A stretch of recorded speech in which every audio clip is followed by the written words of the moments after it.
அதே விதை, அதே விவசாயி. ஆனால் முடிவு மட்டும் 4 விதமா? அது எப்படி? தேவன் பேசும்போது பிரச்சனை வார்த்தையில இல்ல, பிரச்சனை நம்ம மனசுல. இந்த கதை உங்களை பத்தி கூட இருக்கலாம். ஒரு காலை நேரம், சூரியன் மெதுவா மேல வருது. ஒரு விவசாயி கையில விதை. யாருக்கு விதைக்க போகணும், யாருக்கு போக கூடாதுன்னு அப்படி அவர் ஒரு கணக்கும் போடல. அவர் செய்யற ஒரே வேலை விதைக்கிறது தான். தேவன் கூட இப்படித்தான். அவர் தன் வார்த்தையை எல்லோருக்கும் சொல்றாரு. அந்த விவசாயி விதைத்த சில விதைகள் பாதையோரத்துல விழுந்தது. மண் ரொம்ப கெட்டியானது. விதை உள்ளே போகவே இல்லை. சில நிமிஷத்திலேயே பறவைகள் வந்து அதை எடுத்து போயிடுச்சு. சிலர் இப்படித்தான். தேவனுடைய வார்த்தையை கேட்குறாங்க, ஆனா மனசு வேற எங்கேயோ போயிடுது. நாம ஜெப வேலையில இருக்கிற நேரத்துல மொபைல்ல வர ஒரு சின்ன சத்தமா இருக்கட்டும், வேலையை பத்தின சிந்தனை, கவலை, அலட்சியம், வார்த்தை மனசுக்குள்ள போகிறதுக்கு முன்னாடியே சாத்தான் அதை பறிச்சிடுறான். தேவன் பேசும்போது நாம உண்மையிலேயே கேட்குறோமா, இல்லை நம்ம மனசு வேற இடத்துல இருக்கா? அதே விவசாயி விதைத்த சில விதைகள் கல்லான நிலத்துல விழுது. ஆழம் இல்லை, ஆனா முளை சீக்கிரம் வருது.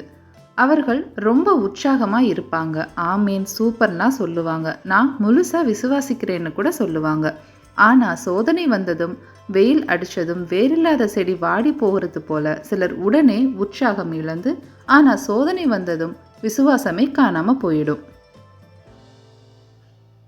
தேவனை நேசிக்க சொல்றது சுலபம், ஆனா கஷ்டத்துல நிக்கிறது தான் உண்மையான விசுவாசம். அந்த விதைகள்ல சில முள்ளுள்ள இடத்துல விழுது.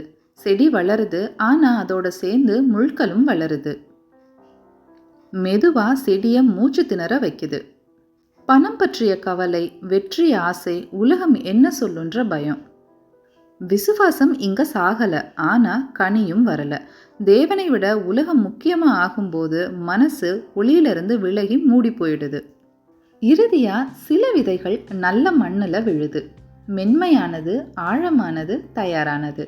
விதை விழுந்ததும் வேர் பிடிக்குது, வளருது, கனி கொடுக்குது. 30 மடங்கு 60 மடங்காகுது, 60 100 மடங்காகுது. இவர்கள் வார்த்தையை கேட்குறாங்க, புரிஞ்சுக்கிறாங்க, வாழ்க்கையில நடைமுறைப்படுத்துறாங்க. நல்ல மண்ணுனா பரிபூரணமான மனிதன் இல்ல, கீழ்ப்படிய தயாரான மனசு. இயேசு சொன்னார், விதை தேவனுடைய வார்த்தை, மண் மனிதனுடைய இருதயம்.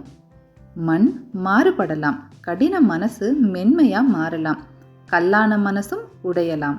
தேவன் விதையை மாற்றல, ஆனா நீ உன் மனசை மாற்றலாம். இப்போ நீங்க எந்த மண்ணா இருக்க விரும்புறீங்க? பாதையோரமா இருந்ததா, கல்லான மனசா, முள்ளுள்ள இருதயமா, இல்ல நல்ல மண்ணா? இன்று விதை, நாளைக்கு அறுவடை. ஒளியை மறைக்க முடியுமா, இல்ல ஒளி தானா வெளிச்சமா நிற்குமா? அடுத்த எபிசோட்ல பார்க்கலாம். விளக்க உவமை.